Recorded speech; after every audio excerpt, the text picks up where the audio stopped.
آپ صلی اللہ علیہ وسلم نے فرمایا کہ دو بھوکے بھیڑیے جنہیں بکریوں کے ریوڑ میں چھوڑ دیا جائے بکریوں کو اتنا نقصان نہیں پہنچاتے جتنا نقصان آدمی کے مال و جاہ کی حرص اس کے دین کو پہنچاتی ہے۔ آپ صلی اللہ علیہ وسلم کا صحابہ کو تعلیم دینے کا جو طریقہ تھا اس میں سے ایک طریقہ یہ تھا کہ آپ ایگزامپلز کے ذریعے سے ان کے جو کانسیپٹس اباؤٹ دنیا اور آخرت جو ہے ان کو کلیئر کرنے کے لیے وہ آپ یہ طریقہ بھی استعمال کیا کرتے تھے۔ اور ویسے بھی انسانیت اگر انسان اپنے طور پہ ہم دیکھیں تو ہمیں بہت سی چیزیں جو ہوتی ہیں وہ جب ہم ایگزامپل دیتے ہیں نا تو اس سے ہمیں ایک چیز کلیئر ہو جاتی ہے۔ اب اس ایگزامپل میں اگر دیکھیں تو آپ صلی اللہ علیہ وسلم نے مسلمانوں کے لیے جو بالخصوص ایک ایسا کانسیپٹ کلیئر کیا کہ جس میں ہمیں اپنی پرائرٹیز آف لائف اور ہمیں دنیا اور آخرت کے اعتبار سے جن چیزوں کو ہمیں سامنا کرنا پڑتا ہے اس میں ہم نے بیلنس کیسے کریٹ کرنا ہے، کون سی چیز ہمارے لیے فائدہ مند ہے، کون سی چیز ہمارے لیے نقصان دہ ہے، وہ جو کون سی چیز جو ہمارے لیے زیادہ امپورٹنٹ ہے، کون سی چیز لیس امپورٹنٹ ہے۔ اور اسی طریقے سے کچھ چیزیں اگر ہم دیکھیں تو ہماری لائف میں جو ہے وہ آپس میں انٹر لنکڈ ہوتی ہیں، اور آپ یوں سمجھ لیجیے کہ ایک ایسی چین ہوتی ہے کہ جس میں سے کوئی ایک چیز آپ ڈسٹرب کریں گے تو دوسری چیز پہ امپیکٹ ضرور آئے گا۔ یہی وہ کانسیپٹ ہے جو کہ اس حدیث میں پتہ لگ رہا ہے، اور اس کے ڈسکشن آگے ڈیٹیل میں آنے سے پہلے میں چاہتا ہوں کہ آپ سب لوگ ذرا ایک سین کو امیجن کریں کہ ایک جگہ پہ ایک بکریوں کا جو ریوڑ ہے، ایک فلاک آف گوٹس ہے، اور آپ وہاں پہ کھڑے دیکھ رہے ہیں، لیٹ سے 20 بکریاں اس کے اندر، اور اچانک آپ کیا دیکھتے ہیں کہ دو بھیڑیے آئے، اور بھیڑیے بھی آپ صلی اللہ علیہ وسلم نے یہ نہیں کہا کہ دو بھیڑیے نقصان پہنچائیں، بلکہ آپ نے کہا فرمایا دو بھوکے بھیڑیے، یعنی جو وولفز ہوتے ہیں وہ کیا ہوتے ہیں، جب وہ پیٹ بھرا ہوا ہوگا تو پیٹ بھرا ہوا ہو تو ہو سکتا ہے کہ ان کو آگے کہیں پہ بکری نظر آئے تو شاید وہ بکری کی طرف بڑھیں ہی نہ، کیونکہ وہ آلریڈی ان کا پیٹ بھرا ہوا ہے،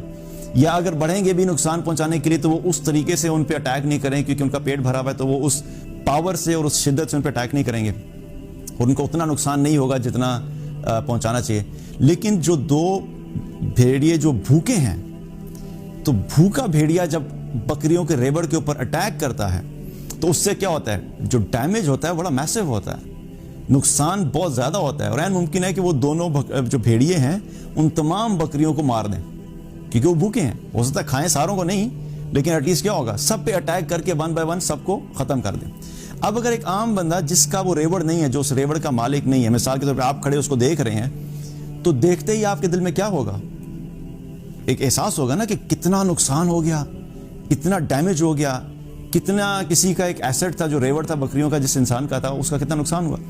تو عام دیکھنے والے انسان کو بھی اس چیز کا احساس ہوتا ہے کہ یہ بہت بڑا نقصان ہوا ہے۔ اب آپ ذرا تھوڑی دیر کے لیے سوچیے کہ جو مالک ہوگا اس ریوڑ کا،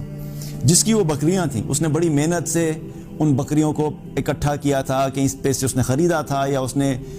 جو بھی اس کے جہاں سے بھی اس کے پاس آئی تھیں، اس کا ایک ایسٹ تھا، اس کی ایک بڑی قیمتی چیز تھی، اور ہو سکتا ہے کہ اس کا جو ذریعہ معاش ہے، جو زندگی گزارنے کا سارا دار و مدار جہاں سے وہ اپنی انکم جنریٹ کرتا تھا، وہ سارا ان بکریوں کے ریوڑ کے اس سے ہی کرتا ہو سکتا ہے ان کے دودھ نکال کے، دودھ بیچ کے ان سے اپنے ذریعہ معاش کرتا ہو سکتا ہے ان کے ذریعے سے جو بچے پیدا ہوتے ہیں ان کو بیچ کے وہ اپنی گزر بسر کرتا ہو، تو وہی اس کی زندگی گزارنے کا ایک ذریعہ تھا۔ اب وہ مالک جو ہے،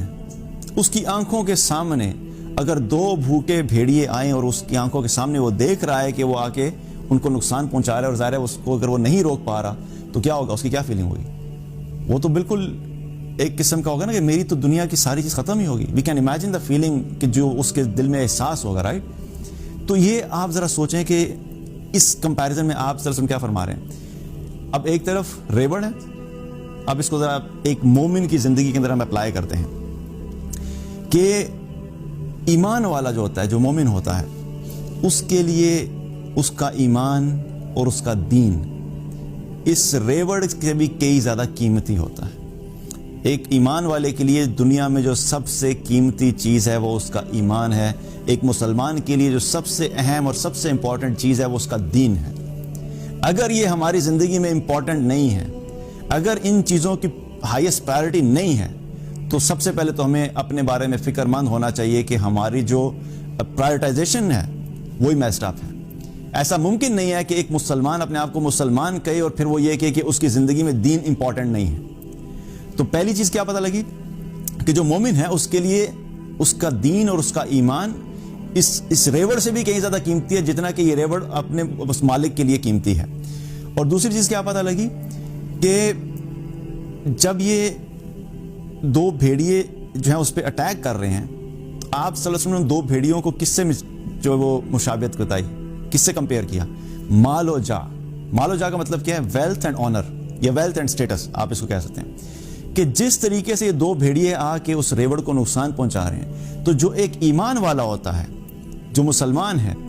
جب وہ مال اور سٹیٹس اور آنر کی دوڑ میں لگ جاتا ہے, حرص کا مطلب کیا ہوتا ہے کہ انسان, میں سمجھانے کے لیے آپ کو بتا رہا ہوں سمرائز, کہ ایک انسان اس کو اتنا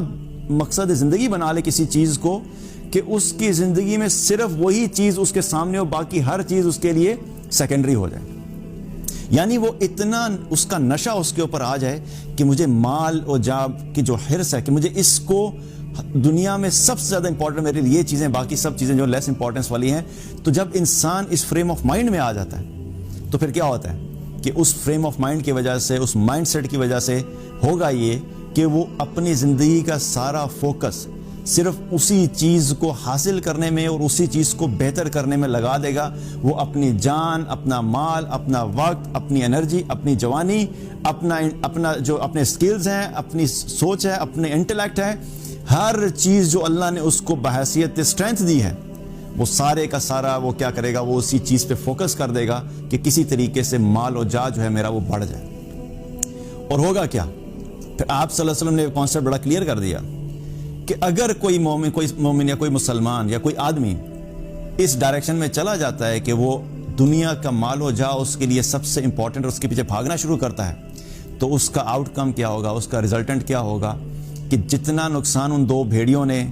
اس بکری کے ریوڑ کو پہنچایا, اس سے بھی زیادہ نقصان اس انسان کا یہ مائنڈ سیٹ اور اس انسان کی یہ سوچ اور یہ دوڑ اس کے دین کو پہنچائے. یہاں پہ آپ صلی اللہ علیہ وسلم نے یہ نہیں کہا کہ ہو سکتا ہے کہ اس کے دین کو نقصان پہنچے, بلکہ فرمایا کہ جتنا نقصان اس بکریوں کے ریوڑ کو پہنچا ہے, بلکہ اس سے بھی کئی زیادہ نقصان انسان کے دین کو پہنچے گا. جو انسان مال کے پیچھے بھاگے گا, دنیا کے پیچھے بھاگے گا اور اس ریس میں لگ جائے گا کہ میری ویلتھ اور میرا سٹیٹس سب سے بہتر ہو, ایسا ممکن نہیں ہے کہ وہ اپنے دین کو نقصان نہ پہنچائے.